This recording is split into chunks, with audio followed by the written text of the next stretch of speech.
You are listening to the Real Faith Stories podcast, interviews with people who chose to boldly follow their faith.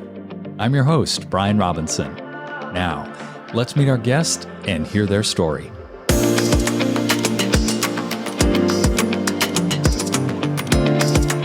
Kelsey Kemp, welcome to Real Faith Stories. Really looking forward to our conversation today. Not to be cheesy, I have been counting down the days. I am so grateful for what you do with this podcast. And I can't tell you how many times I've said, wow, why is it that entertainment is so dark? I wish that there was just a place that told encouraging faith stories. And then I found you. That is so cheesy. I know, but it's real.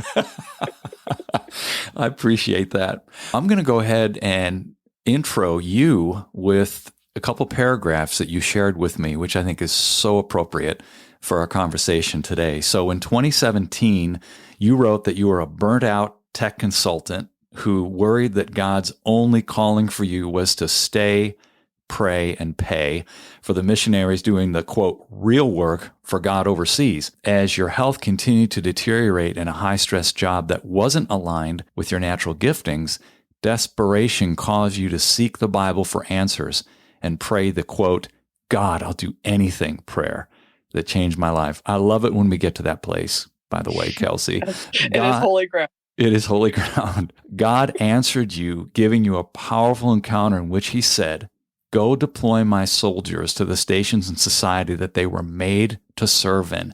Talk about no small request. Now, that was 5 years ago. In that time, you've left your job, started work as a career coach, specializing in helping Christians discern their calling and practically land a job that's aligned with it so they can serve with their unique giftings for the glory of God and the good of others. You've gotten to help well over 200 people into jobs they feel called to from 25 to 65 years old, lawyers to school teachers from New York to New Zealand. Okay, I love it. Praise God.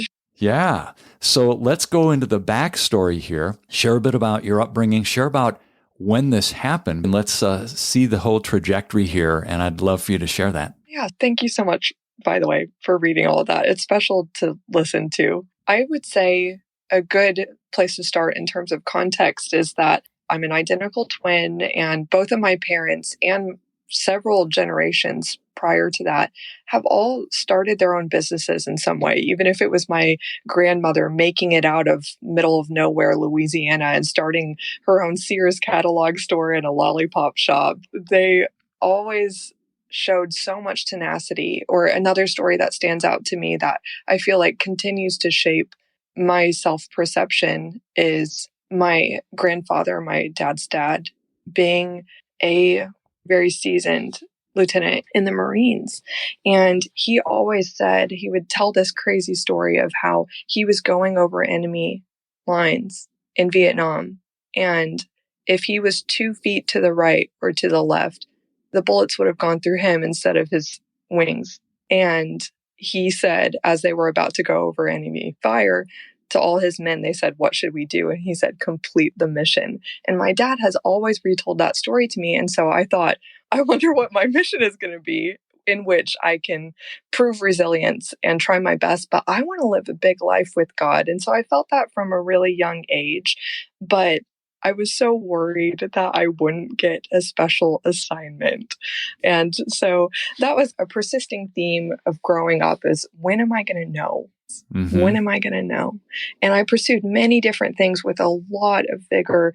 First being a career as a professional ballet dancer. I really devoted my childhood to that. From 6 to 18 years old, I was homeschooled. I trained morning and night. I moved away to a boarding school for that. And it ended up not being it. Right as I was going into preparing for company auditions at 18, the moment it was all culminating to, I broke both of my feet and I was in a wheelchair. No way. And I had such a deep love for that craft, and imagined doing that, at least with my early adulthood, that it was very jarring to lose that first dream. And even today, I get to work with former elite athletes that wonder how to rebuild after losing their first love in terms of a mission and a passion. And so I would say college, I just did the best I could to do well while I was waiting for that assignment. And so I studied business, and still it wasn't coming. And I grieved and I wondered, am I really just going to go be a cog in a machine? And I fasted and I prayed. And similar to something you were telling me before we were recording, I had a job offer from a really renowned consulting firm, and I was going to go into their tech consulting department. And I thought, something about this doesn't feel right.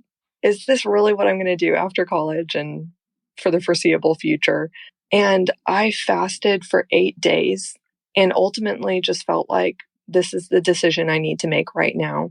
And so I accepted that job offer. And the next 2 years that passed, I by no means was fulfilled or experiencing any dream, but that was a good training ground that I am so grateful for. Not very much at the time. It was a very unhappy and unhealthy time in my life. But the thing is, and this is a part of my story, even though the big show-worthy moments happened later, I think Tim Keller says this so well.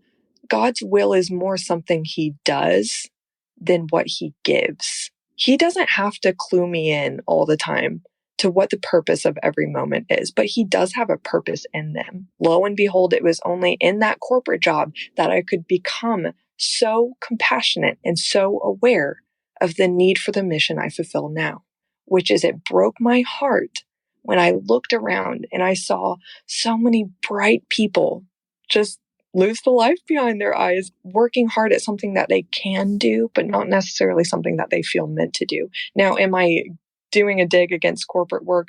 No, definitely not. But are you in the work that you feel best suited to? Mm-hmm. And you feel like there's a reason that compels you behind it. And that was a no for me at the time. Let me circle back on two things. First of all, when you broke both your feet, getting ready to go out and get in the company ballet space, what was it that went through your mind after you processed that happening? I still wonder if I have processed that. I think I was in shock because I actually never made the decision to stop ballet. I actually had 3 instances after that of stress fracturing my feet again in 5 places. And I had 3 rounds of casts, crutches, or some variation of wheelchair time throughout that year, my last year of high school at the ballet boarding school. And I kept on coming back and saying, it's just a matter of time. I'm just healing right now, but I will catch up to my classmates and I'm going to be back in the ring.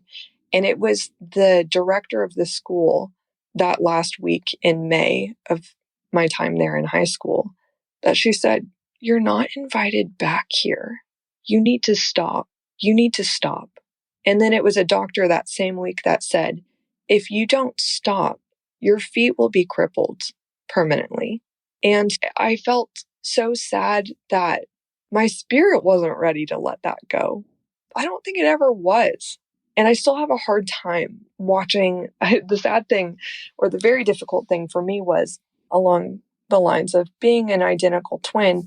She actually did get to go on and live my dream. She actually did make it through to the company auditions and get an offer and have a good career. That, I think, is just along the lines of this life brings tears, but he wasn't done with me. And it wasn't as if there weren't bright spots ahead that would wipe those tears away. But that was hard. No doubt. The second thing I was going to circle back on is the 2-year stint with the firm you were with and the whole idea of process. All of us get involved in seasons of life where we question, what am I doing this for?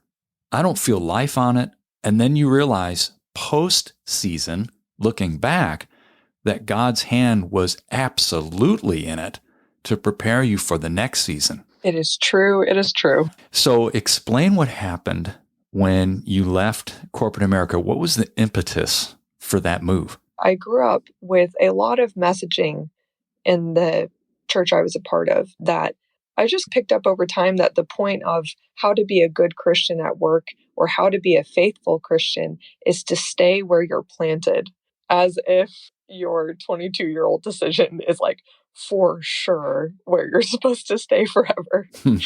I wanted to be faithful. And so I thought, God, is that really true? And so I worked very hard to adjust my attitude. But what I kept on coming up against was that I'm burning the candle at both ends to keep up because I don't have natural talent here. And so what if a different measure of faithfulness was actually investing your time and talents where they could produce a multiplied impact for others? Let me seize on that. I think that's such a key point. Sometimes we feel disloyal to even ask that question because God gave us what we have right now, right?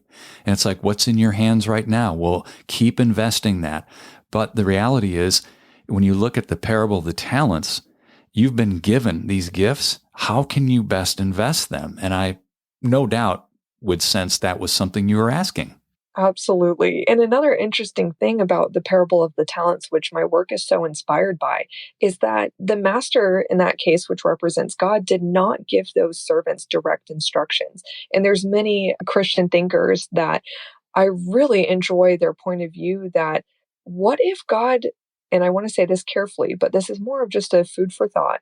What if it isn't the most important thing to God, whether you choose job A or job B, but rather that you have conviction that this is according to what you could discern through knowing the character of God and using practical wisdom. Is this the most faithful use of your life that you could figure right now?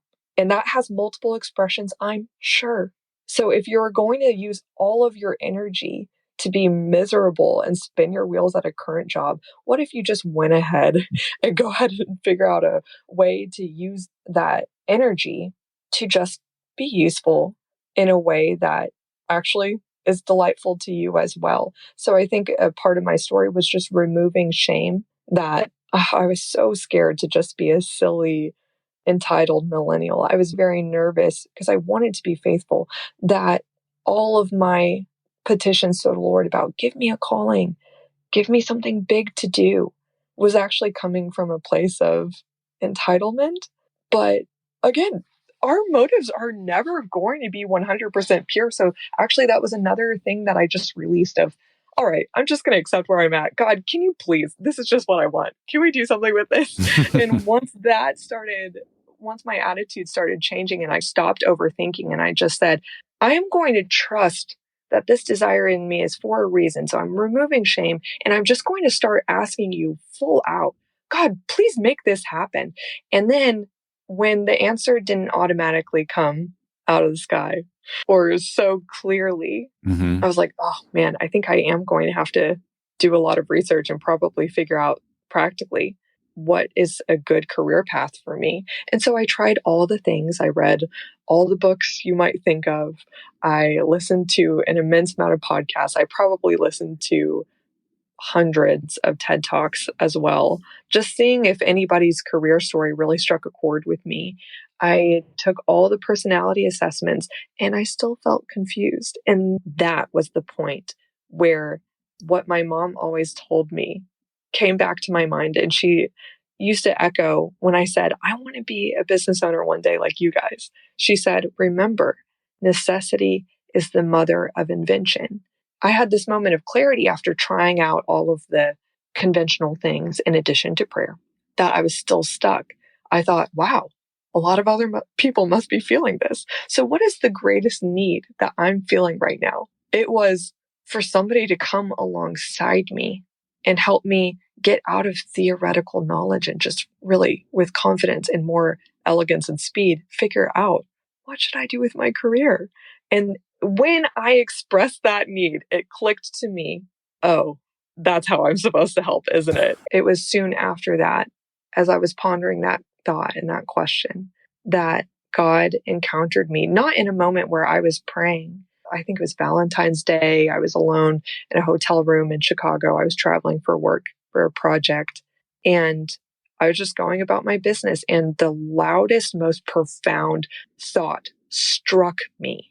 And I have never forgotten how it felt or what it said. And it was that line that you read off earlier of go deploy my soldiers to the station in society that they were meant to serve in. And that's where the idea turned into a calling. And I realized this is real. But then, similar to Moses's dialogue, and not to compare myself to Moses, oh my gosh, that's embarrassing. But I guess to compare myself to that dialogue in Exodus chapters 3 and 4, when Moses is saying, no, not me, I can't go do that. I was journaling and saying, no, God, who am I to go help people in this way when I myself need this help? And he was saying, exactly. You will understand from not a point of expertise at first, but compassion, how important it is to sit with someone through these questions. And so I will help you figure it out for yourself at first, and then you will turn around and you will help bring other people through. And I said, who will listen to me? Who will listen to me? And he said, that's none of your business. You have been striving to care for yourself. Now let me care for you. So powerful. This brings back a moment that I experienced several years ago where I was in a high-level mastermind meeting one day. I'm getting ready to leave the mastermind and catch a flight back to where I live. And as I'm getting ready to step up and walk out of the room, the gentleman leading this said, Brian, what do you want to do? Because I told him, I always pray, God, what do you want? What is it you want? Kind of the purpose question, right? Mm-hmm. And when he said, have you ever considered God asking you, what do you want to do? Whoa, I love that. Yeah. And I was floored. I mean, it totally scrambled my thoughts. And I thought to myself, I've never considered that God would want to know what I want to do. The reality is, he did put desires in you. And wouldn't it be appropriate to voice those desires just as you've done, Kelsey? And in doing so, you're actually confessing what he created you to be. I love that you put it that way, confessing. It seems like the connotation to me of confessing is just negative things.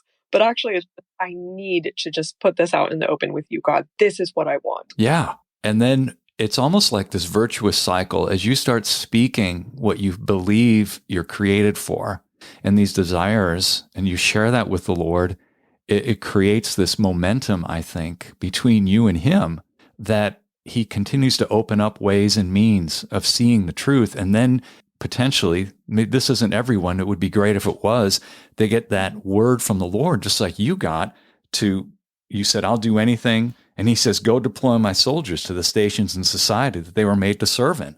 And it's like, boom. Yeah. The point is, just be honest with God. Yes, that's the point. Just be honest with God. And I think we're so afraid, I don't know why, that the God who loves us, who created us, who died for us, is somehow withholding something. You know, it says in Romans, he who did not spare his own son, how will he not with him freely give us all things? We just don't believe that. Yes, I so firmly in agreement with you. And this is what it's my joy to get to share with the people I serve now in my career coaching practice, that they're surprised that we start with, first off, really letting all their fears out in the open. Because how can you really be honest about what you want and feel free to express that and explore it with God if you don't just go ahead and address and confess all the things that you're worried about? Like, oh, maybe this is selfish. That was like in my case. Maybe there's really nothing special for me. Maybe God doesn't give everyone directions or something exciting to do in their careers. And just let that out and then invite God in to say, what do you want me to know about this? That's something I learned from Jamie Winship. His book, Living Fearless, is so good. But just confess your fears and then say, what do you want me to know about this? And then maybe you'll be slightly more ready to just confess what you really want. And the people I support, they're like, oh, wow, something in me just didn't. This is so obvious, but I didn't really realize I could explore things that just give me energy to do and sound exciting. I was like, that's interesting. So do you think it's a more faithful thing to just feel stuck, stagnant, depressed, not at all sounding like a city on a hill or a light that cannot be hidden? And should we just consider things that we hate and feel bad at? Is that the Lord's will for our careers? What does that say about God? Exactly. Yes. It's like we can't experience joy. Self-flagellation is the key. Exactly. And then for the many people, and even me, it's just at different points in life, I don't always receive direct instructions or this blessing from above that's very obvious before I go out and do something. But when I think about the parable of the talents, and even just thinking about the living parable of what a good, loving parent wants for their children. Do you want your kids, when they get to college, to call home and be like, I'm really not sure about my class schedule. And would you approve of me if I chose this major? And I don't really know. Can I go date this girl? I'm just not sure. I really want your blessing beforehand. You'd be like, just go make a decision, please. And I think that sometimes there is too much of an idol of hearing from the Lord and receiving security from him before you go out and do something.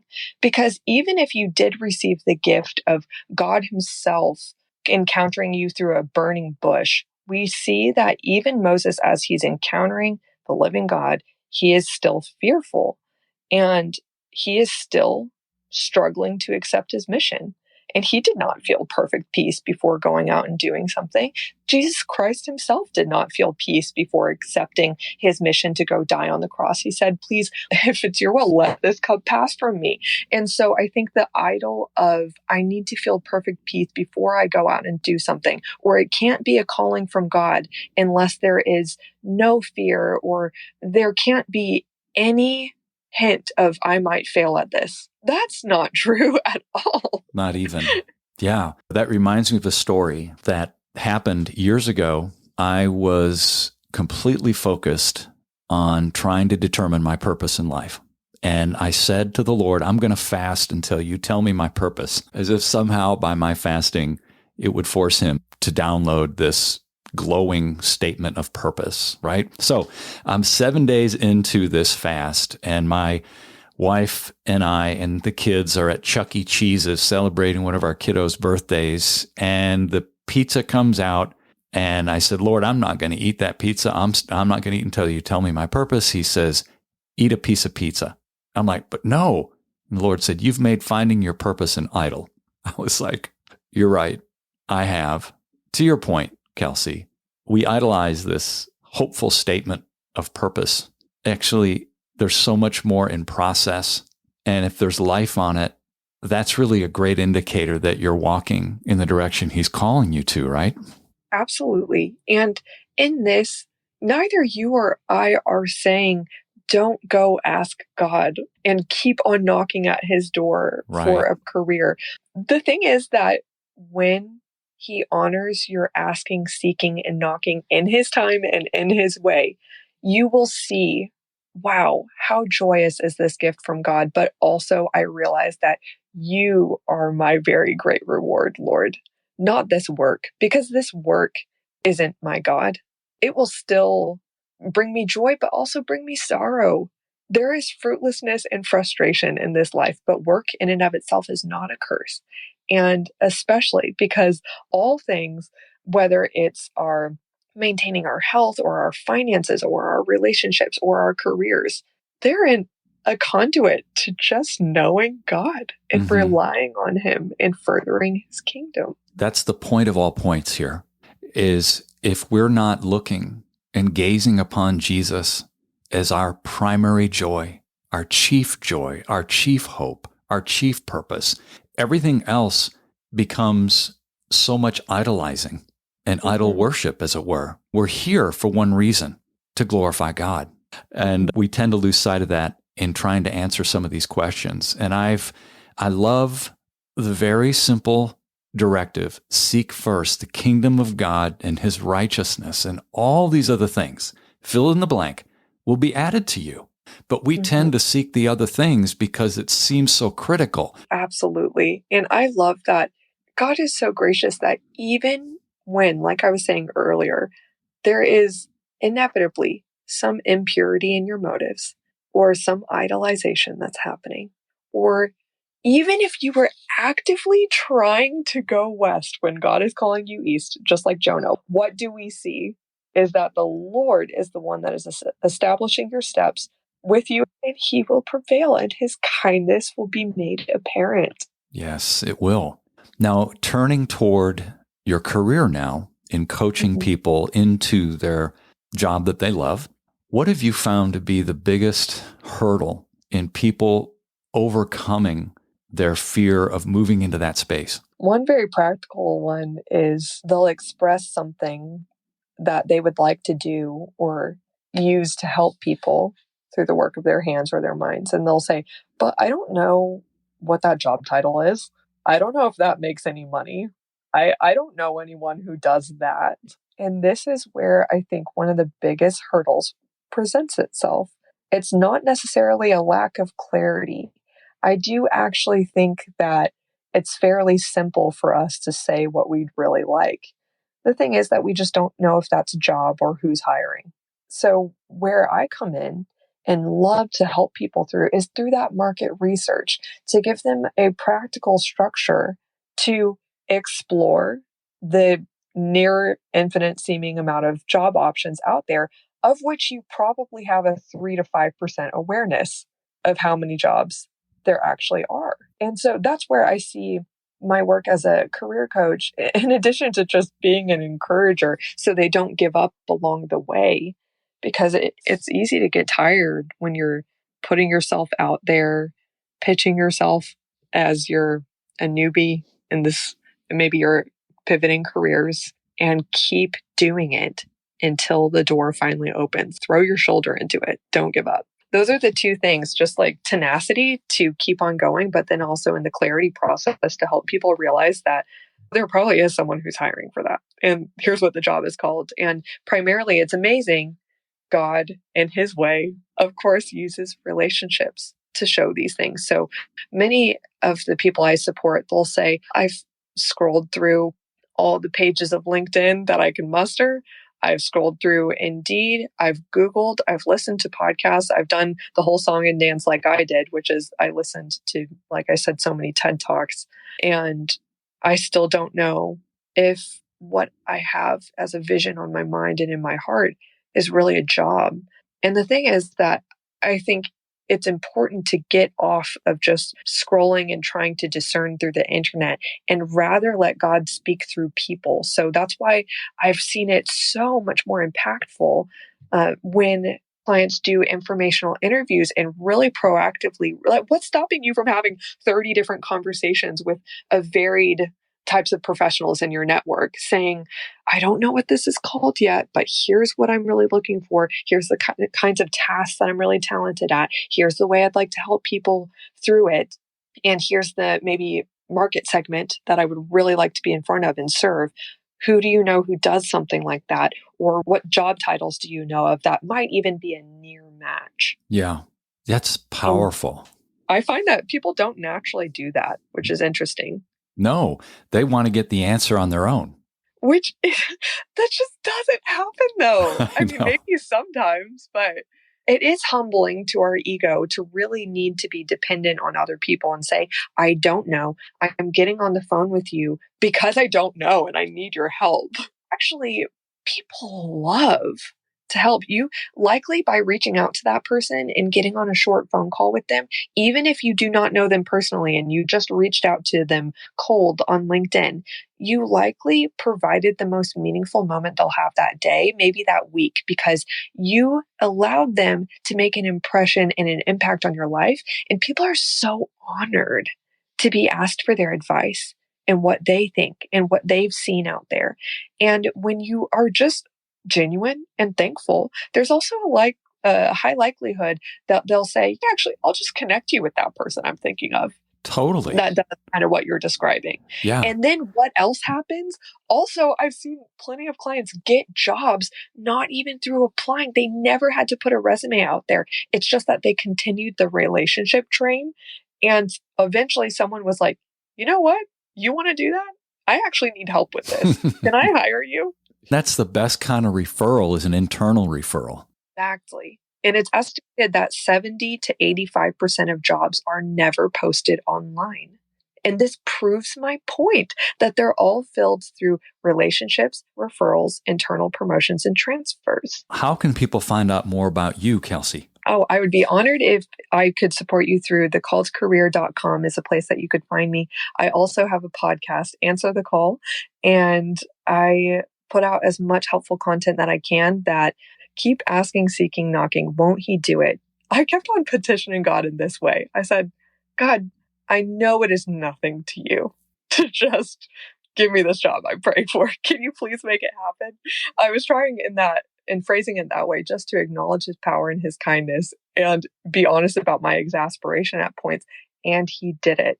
So if the listener is feeling that way, be reminded of the parable of the persistent widow. I believe it's Luke chapter 18, and it talks about the widow going up to an unrighteous judge in her town and banging on his door and petitioning him all the time. And he got so annoyed with her that he finally said, fine, woman, here's your justice. And Jesus was saying, how much more would a righteous judge give you what you're audaciously asking for? How much more? Well, as we finish, Kelsey, I'd love to have you pray for our listeners, please.